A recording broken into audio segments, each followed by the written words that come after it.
So hey guys, welcome to another Warframe video where today we're checking out the Incarnon dual Toxocyst. You can get the Incarnon adapter for the dual Toxocyst from the Steel Path version of the circuit game mode. Once you have the adapter and the Toxocyst of course, you can take them over to Cavalero in the Chrysalith to combine them. Now this also requires 20 Pathos clamps which you can get from the Autoworm boss fight, 70 AO shrubs which is a plant that grows in the snowy section of the Paradox, and 80 Ivani which is a plant that grows in the Amphitheater and the Arch Arbor in the Paradox. This allows you to evolve the weapon and it unlocks its Incarnon mode. You can build the Incarnon meter by headshotting enemies, and once you have any level of charge you can press the secondary fire button to activate it. In this mode the weapon goes fully automatic, has reduced recoil and increased crit and status chance with its bullets ricocheting to nearby enemies. You can also still proc the dual Toxocyst specific frenzy buff where you gain a bunch of extra fire rate on a headshot. Though you do lose quite a bit of accuracy, the weapon isn't super accurate in its Incarnon mode. Now before you can take full advantage of the evolutions and the benefits that those provide, you're gonna have to do a few things with the dual Toxocyst. So you're gonna have to do a solo mission with it,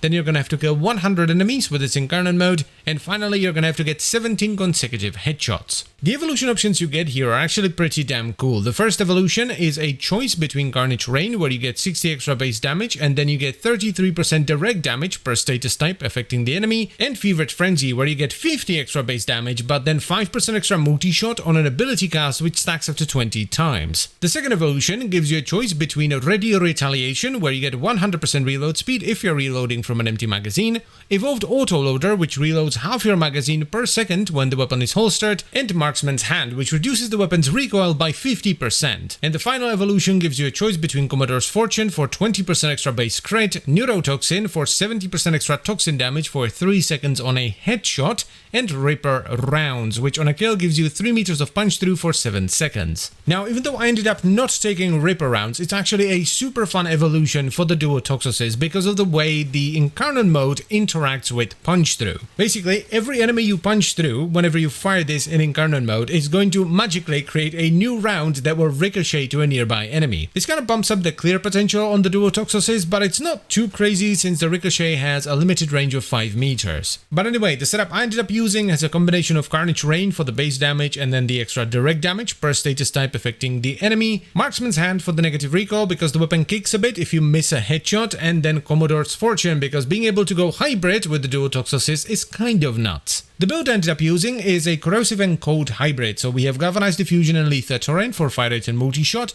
prime target cracker and creeping bullseye for crit, then we have galvanized shot for status chance and extra damage, jolt and pistol pestilence for corrosive, frostbite for a bit of cold, a little bit of pistol ammo mutation because the dual Toxocyst doesn't have that much spare ammo, and we top it off with secondary merciless for damage and reload speed. Now I actually ran Deadhead here for quite a while because this weapon is all about headshots, so getting extra headshot multiplier is great. However, the accuracy in the Incarnon mode isn't great, so I ended up switching to merciless instead. Now you might be wondering, well, why not go Vital and Heat? That's what we do for most Incarnon weapons that don't have slash, and there are two reasons. Number one, the weapon doesn't have innate heat damage in its Incarnon mode, and number two, puncture-based weapons work really well with corrosive and cold after the latest update. I mean, the damage I think speaks for itself. I actually had to go and double check that this was indeed Steel Path because the damage didn't quite feel right. The enemies were dying a little bit too fast, but yes, this was indeed Steel Path, level 150 with 10 Butchers, 5 Heavy Gunners and 5 Bombards. Okay, so I've heard a lot of good things about the Incarnon dual Toxocyst, so I expected it to be at least,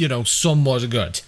I did not expect it to be this good, my god. This turns Steel Path into an absolute joke. It does not feel like Steel Path at all. I was constantly checking the enemy level to make sure that yes, I am indeed in Steel Path. The amount of damage this does is kind of dumb. And it's really fun as well because you can still proc the Frenzy buff, which just gives you a ridiculous amount of fire rate. So if you see the adapter in circuit, get it. This is one of the strongest weapons in the entire game. It is ridiculously strong and it's a ton of fun to use. I mean, just the evolutions alone, you get so much base damage, and the ability to go hybrid with the dual Toxocyst is nuts. Also, and I have a sneaking suspicion that this is gonna be changed real damn soon, the dual Toxocyst has very high riven disposition, so you can get some extraordinarily juicy rivens for this. For the time being, anyway. And that's pretty much it for the video, so I thank you very much for watching. As always guys, I hope you've enjoyed the video and found it helpful. I would like to extend a special thank you to all the channel members. Thank you very much guys, I really appreciate your support. And if you'd like to become a channel member as well, by the way, you can check out the memberships and stuff down below.